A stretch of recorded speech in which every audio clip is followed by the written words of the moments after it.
चलिए जानते हैं आज देश और दुनिया की सिलेक्टेड काम की और महत्वपूर्ण 25 बड़ी खबरों को सिर्फ 10 मिनट में। पर अभी तक आपने इस वीडियो को लाइक नहीं किया है तो लाइक कर दें और इस चैनल को सब्सक्राइब भी कर लीजिए। जम्मू में भाषण के दौरान बेहोश हुए कांग्रेस अध्यक्ष खड़गे बोले, इतना जल्दी मरने वाला नहीं हूं, जब तक मोदी को हटाएंगे नहीं जिंदा रहूंगा। जी हां दोस्तों, कांग्रेस अध्यक्ष मल्लिकार्जुन खड़गे जम्मू कश्मीर के कठुआ जिले में एक रैली को संबोधित करते हुए मंच पर ही बेहोश हो गए। खड़गे कल कठुआ में जान गंवाने वाले कांस्टेबल को श्रद्धांजलि दे रहे थे, तभी उनकी अचानक तबीयत बिगड़ गई। भाषण देते हुए खड़गे की आवाज धीरी होती चली गई और अचानक वे बेसुध हो गए। इसके चलते भीड़ में अफरा तफरी भी मच गई थी। मंच पर खड़े लोगों ने उन्हें सहारा देकर बैठाया। इसके बाद उनके भाषण को रोक दिया गया। तबीयत ठीक होने के बाद खड़गे वापस मंच पर आए और कहा कि मैं 83 साल का हो गया हूं, लेकिन इतना जल्दी मरने वाला नहीं हूं, जब तक मोदी को हटाएंगे नहीं मैं जिंदा रहूंगा। चलिए जान लेते हैं अगली खबर। प्रधानमंत्री मोदी बोले, बाइडेन ने अपनापन दिखाया, 300 कलाकृतियां लौटाई। मन की बात के 10 साल पूरे होने पर कहा, कार्यक्रम मंदिर में पूजा करने जैसा। जी हां दोस्तों, प्रधानमंत्री मोदी ने मन की बात के 114वें एपिसोड में कहा कि हमारी यात्रा को 10 साल हो चुके हैं। यह कार्यक्रम विजयदशमी के दिन शुरू हुआ था। 10 साल पूरे होने के समय नवरात्रि का पहला दिन होगा। मन की बात के कई पड़ाव हैं जिन्हें मैं भूल नहीं सकता। यह कार्यक्रम मेरे लिए मंदिर में पूजा करने जैसा है। वहीं दोस्तों, प्रधानमंत्री मोदी ने कहा कि हाल ही की अमेरिका यात्रा को लेकर बहुत मैसेज मिले। हमारी प्राचीन कलाकृतियों को लेकर बहुत चर्चा हो रही है। अमेरिकी राष्ट्रपति ने अपनापन दिखाया है। उन्होंने भारत को करीब 300 कलाकृतियां वापस लौटाई है। इनमें से कुछ 4000 साल से ज्यादा पुरानी है। चलिए जान लेते हैं अगली खबर। अमित शाह की हरियाणा में 5 लाख नौकरियों की गारंटी। बोले, लेटर डाकिया लेकर आएगा, कोई दलाल डीलर नहीं। हुड्डा बाप बेटे में सीएम बनने का झगड़ा है।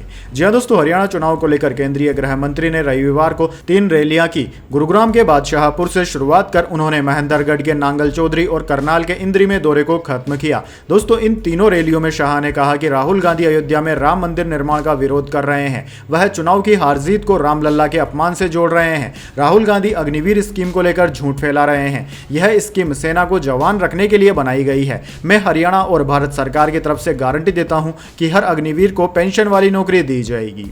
चलिए दोस्तों, जान लेते हैं अगली खबर।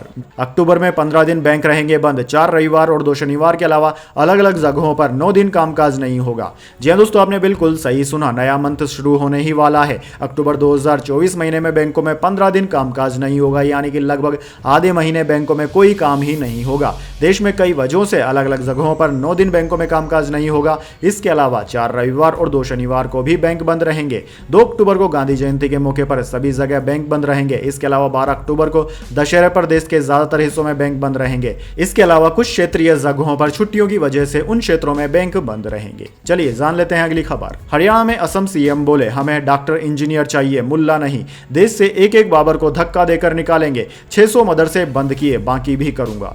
यह दोस्तों, हरियाणा विधानसभा चुनाव के बीच आज सोनीपत पहुंचे असम के मुख्यमंत्री हिमंत बिस्व शर्मा ने कहा कि कांग्रेस ने देश के कोने कोने में छोटे मोटे बाबर पाल रखे हैं। हमें ऐसा करना है जैसा अयोध्या में बाबर राज खत्म हुआ, राम राज शुरू हुआ। इस देश में अभी भी छोटे मोटे बाबर घूम रहे हैं। सबको धक्का देकर हमें इस देश से निकालना है। चलिए दोस्तों, जान लेते हैं इसके बाद अगली बड़ी खबर। हरियाणा में बीजेपी कैंडिडेट के चुनाव दफ्तर में बटी शराब, छिपकर 2 बोतल लेकर आया। ऑफिस के गेट पर पकड़ाई, थानेसर से लड़ रहे हैं सुभाष सुधा।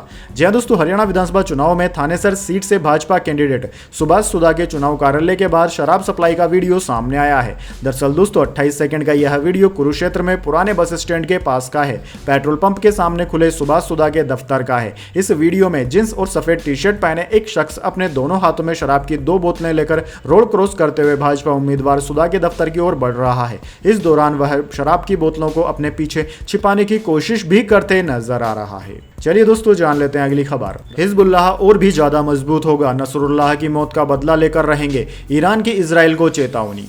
जी हां दोस्तों, इजरायली हमलों में हिजबुल्लाह चीफ हसन नसरुल्लाह की मौत के बाद से ईरान गुस्से में है। अब ईरान के विदेश मंत्री अब्बास ने एक बयान में कहा कि वे नसरुल्लाह की मौत का इजराइल से बदला लिए बिना शांत नहीं बैठेंगे। इजराइल के इन हमलों से हिजबुल्लाह और भी ज्यादा मजबूत होगा और अब हिजबुल्लाह की ताकत की कोई सीमा नहीं है। ईरान के विदेश मंत्री हिजबुल्लाह चीफ की मौत पर प्रतिक्रिया देते हुए कह रहे हैं कि निश्चित रूप से नसरुल्लाह की मौत एक बड़ी क्षति है, लेकिन इससे प्रतिरोध में कोई बाधा नहीं आएगी। और जैसे हिजबुल्लाह के पूर्व जनरल सेक्रेटरी सैयद अब्बास अल मुसावी की मौत के बाद हिजबुल्लाह खड़ा हो गया था, वैसे फिर से हिजबुल्लाह एक बार फिर से खड़ा हो जाएगा। चलिए आगे बढ़ते हैं। योगी आदित्यनाथ बोले, जीरो टॉलरेंस नीति से अपराधियों और आकाओं को परेशानी। गोरखपुर में कहा, बेहतरीन माहौल में ही निवेश आता है। पेप्सिको की फ्रेंचाइजी का उद्घाटन करने पहुंचे थे।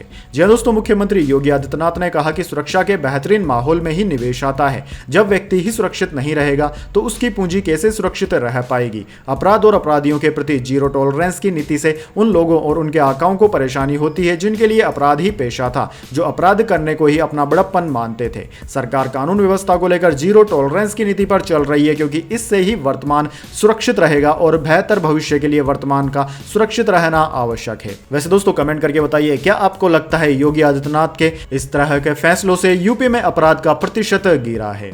चलिए जान लेते हैं अगली खबर। कोलकाता दुष्कर्म मामला, डॉक्टर फिर से हड़ताल शुरू कर सकते हैं। कल सुप्रीम कोर्ट की सुनवाई के बाद फैसला लेंगे। 3 डॉक्टरों की पिटाई से हैं नाखुश। जी हां दोस्तों, कोलकाता में 8-9 अगस्त को ट्रेनी डॉक्टर से दुष्कर्म और हत्या मामले के बाद 42 दिन तक हड़ताल करने वाले जूनियर डॉक्टर्स फिर से हड़ताल कर सकते हैं। दरअसल दोस्तों, डॉक्टरों ने शनिवार रात को कहा कि सोमवार यानी कि 30 सितंबर को सुप्रीम कोर्ट में मामले की सुनवाई होगी। इस दौरान राज्य सरकार वर्क पैलेस पर सेफ्टी और सिक्योरिटी को लेकर जवाब दाखिल करेगी। राज्य सरकार के जवाब के बाद हम हड़ताल फिर से शुरू करने का फैसला ले सकते हैं। दरअसल दोस्तों, कोलकाता के सांगोर दत्ता हॉस्पिटल में 27 सितंबर को एक मरीज की मौत के बाद 3 डॉक्टरों और 3 नर्सों के पिटाई का मामला सामने आया था। इस घटना से जूनियर डॉक्टर नाराज हैं। उन्होंने अस्पताल में प्रदर्शन भी किया। इस मामले में 4 प्रदर्शनकारी डॉक्टरों को हिरासत में लिया गया है। चलिए जान लेते हैं इसके बाद अगली खबर। दिल्ली में कार ने कांस्टेबल को 10 मीटर तक घसीटा, मौत हुई। स्पीड कम करने को कहा था, इसी बात पर टक्कर मारी। 4 दिन में दूसरी घटना। जी हां दोस्तों, दिल्ली के नांगलाई इलाके में रोड रेज की एक घटना में पुलिस कांस्टेबल की मौत हो गई। घटना वीना एनक्लेव के पास 28-29 सितंबर की देर रात करीब 2:15 बजे हुई, जब ऑन ड्यूटी कांस्टेबल अपनी बाइक नांगलाई पुलिस स्टेशन से रेलवे रोड की ओर जा रहे थे। दिल्ली पुलिस के मुताबिक 30 साल के कांस्टेबल संदीप सिविल रेस में थे। उन्होंने तेज रफ्तार में एक कार को जाते देखा। ड्राइवर लापरवाही से गाड़ी चला रहा था। कांस्टेबल संदीप ने उसे रोका और स्पीड कम करने को कहा। इसी बात पर कार ड्राइवर ने अचानक अपनी स्पीड बढ़ा दी और कांस्टेबल की बाइक को पीछे से टक्कर मार दी। फिर कांस्टेबल को बाइक सहित सड़क पर करीब 10 मीटर तक घसीटा। फिर कार दूसरी कार से टकरा गई। घटना के बाद आरोपी फरार हो गया। चलिए जान लेते हैं अगली खबर। महबूबा मुफ्ती ने हिजबुल्लाह चीफ को शहीद बताया, बोली हम लेबनान और फिलिस्तीन के साथ, उनके समर्थन में रविवार को प्रचार नहीं करूंगी। जी हां दोस्तों, पीडीपी प्रमुख महबूबा मुफ्ती ने हिजबुल्लाह चीफ हसन नसरुल्लाह की मौत पर दुख जताया है। शनिवार 28 सितंबर को एक्स पर अपनी पोस्ट में महबूबा ने कहा कि लेबनान और गाजा के शहीदों, खासतौर से हसन नसरुल्लाह के समर्थन में रविवार को चुनावी दौरा रद्द कर रही हूं। उन्होंने कहा कि इस गहरे दुख और विद्रोह की घड़ी में हम फिलिस्तीन और लेबनान के लोगों के साथ खड़े हैं। उधर दोस्तों, नसरुल्लाह के समर्थन में जम्मू कश्मीर के बड़गांव में लोगों ने रैली भी निकाली। दरअसल दोस्तों, 27 सितंबर की रात करीब 9:30 बजे इजराइल ने लेबनान की राजधानी बैरूत में हवाई हमले किए, जिसमें नसरुल्लाह की मौत हो गई थी। चलिए जान लेते हैं अगली खबर। सरकार ने गैर बासमती चावल के निर्यात को दी मंजूरी। सोयाबीन, सूरजमुखी और मूंगफली के किसानों को भी बड़ी राहत। जी हां दोस्तों, केंद्र की नरेंद्र मोदी सरकार ने गैर बासमती चावल के निर्यात को खोलने और न्यूनतम निर्यात मूल्य के निर्धारण को मंजूरी दे दी है। गैर बासमती सफेद चावल पर $490 प्रति टन का न्यूनतम निर्यात मूल्य तय किया गया है। ब्राउन और परबाइल्ड चावल पर शुल्क 20% से घटाकर 10% भी कर दिया गया है। वहीं दोस्तों, चावल उत्पादक किसानों के आर्थिक सुदृढ़ीकरण की दिशा में केंद्र सरकार का इसे बड़ा कदम बताया जा रहा है। किसान अब न्यूनतम निर्धारित मूल्य से अधिक कीमत पर ही अपनी उपज को निर्यात करेंगे।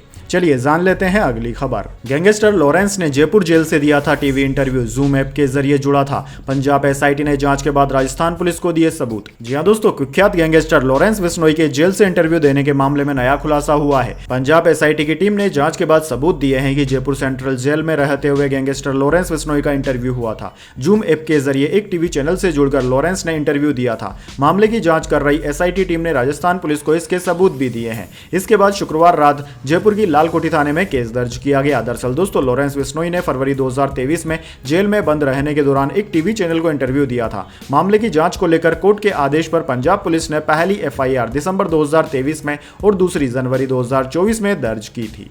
चलिए जान लेते हैं अगली खबर। इजरायली बमबारी के बीच लेबनान में पलायन शुरू। डर के माहौल में 1 लाख लोगों ने छोड़ा अपना घर। जी हां दोस्तों, हिजबुल्लाह के चीफ हसन नसरुल्लाह की मौत के बाद पूरे लेबनान में डर का माहौल है। बैरूत में हिजबुल्लाह के हेडक्वार्टर पर इजरायल इजरायली बमबारी से मिडिल ईस्ट में तनाव और बढ़ गया है। इस संघर्ष में ईरान और अमेरिका के शामिल होने की संभावनाएं लगाई जा रही है, जबकि इजरायल लेबनान की राजधानी बेरूत और अन्य इलाकों में हिजबुल्लाह के ठिकानों पर बमबारी कर रहा है। दोस्तों, जैसा कि आपको पता है, हिजबुल्लाह ने नसरुल्लाह की मौत के बाद से ही इजरायल के खिलाफ युद्ध का ऐलान कर दिया है। युद्ध के बीच पिछले 3 दिन के दौरान 1 लाख से ज्यादा लोग लेबनान सीरियाई बॉर्डर को पार कर चुके हैं। चलिए जान लेते हैं इसके बाद अगली खबर। राहुल गांधी का विदेश मंत्री को लेटर, कहा 37 तमिल मछुआरों की श्रीलंका से रिहाई करवाएं। सीएम स्टालिन ने भी यही मांग प्रधानमंत्री मोदी से की थी। जी हां दोस्तों, राहुल गांधी ने शुक्रवार को विदेश मंत्री एस जयशंकर को लेटर लिखकर श्रीलंका में बंद तमिल मछुआरों की रिहाई की मांग की है। राहुल गांधी ने कहा है कि मछुआरों की रिहाई कराने और जब्त की गई नावों को छुड़ाने के लिए श्रीलंका के अफसरों से बात करें।